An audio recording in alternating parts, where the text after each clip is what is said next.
quick video today about happiness. Do you know what makes you happy? We spend so much time living in the future. We'll be happy when, looking forward to, looking for things, or equally we can spend a lot of time in the past looking at the happy moments that happened back there. Almost like that was the happiest we were ever going to be.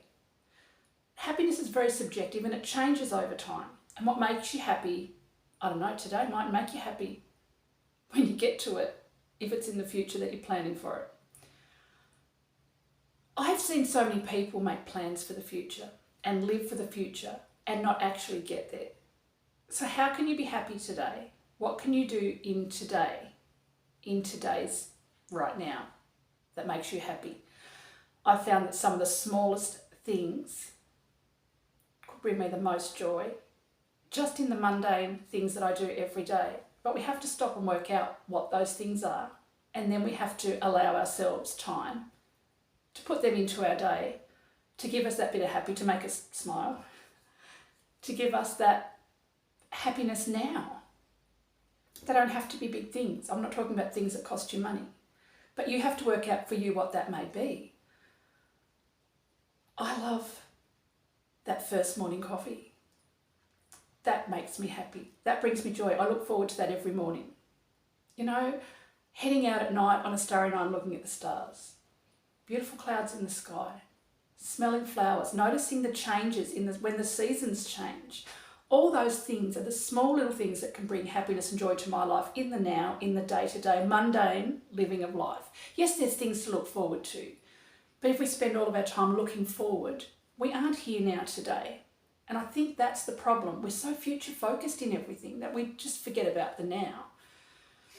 I know that there's an exercise that I do with clients, and I've actually done it as well when I first started coaching, and it's called your ideal day. And it goes into all sorts of ways that your ideal day could look. And it's a way of opening your mind up to things and working out how you can bring some of that into your day now. And I've got to tell you that when I first did that exercise, when I first started coaching, only a couple of months in, we did it as a group. And I gave the stock standard answers that, I don't know, I'd always given, I guess. And then I came forward about 2.5 years and I did it again in an actual one-on-one coaching session with my coach. And the answers were totally different. The answers were actually mine. And they had less things in them for my ideal day. And I've come up with the slogan that less is more. Less is the new black. When we take stuff out, when we aren't running and busy, we allow ourselves the time to actually be happy throughout the day in the mundane and find things that make us happy in the mundane. Does that make sense?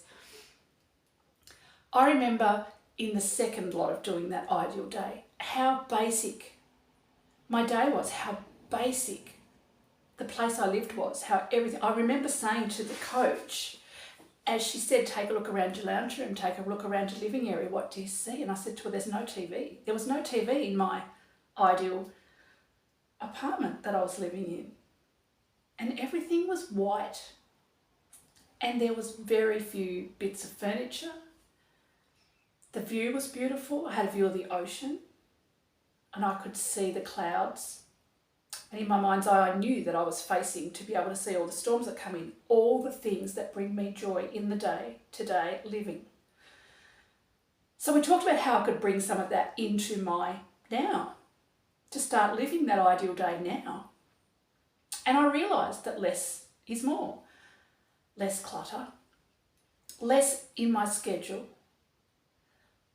less scheduled time, lots of free time or free pockets of time where I could sit in this beautiful chair that I had in my ideal lounge room and read my book for 15 minutes between appointments, where I could head downstairs to the park that overlooked the water with my lunch that I'd made and taken down for half an hour before I did my next set of things that I had to do. It was really, really basic. That's mine. That was for me. And it was a world away from all of the proper answers I gave when I did the session with a group at the beginning of my coaching journey. So I'm saying all that to say this, as you grow, as you change, as you go through life, as you go through your healing journey, as you go through your life experiences, what makes you happy can change, and it can be different for everyone. But it's not about having the same happy things as somebody else or doing it with them. It's about what really, really rings true to you and how you can bring those into your everyday, how you can bring those into your small pockets of time. Those things will center you and bring you back to the calmness that you need, because I think we live in a sensory overload world. We live in, like I said, a future-focused world. We're always going to the next, doing the next. We're always checking our schedule and running to the next and running behind, or having so many things to do. And how many of us wish we had less on our schedule? Well, we are the one who schedules said schedule. So it's about time we got a little bit clearer about what we do want. Some people thrive with all of that, and that's brilliant. If that's what makes them happy, more power to you. I did it for a lot of years and I realised it didn't make me happy. So I've simplified a lot of things. So I just made this video today to say to you, what can you do to find pockets of happiness in your day? What little things can make you smile more in your day?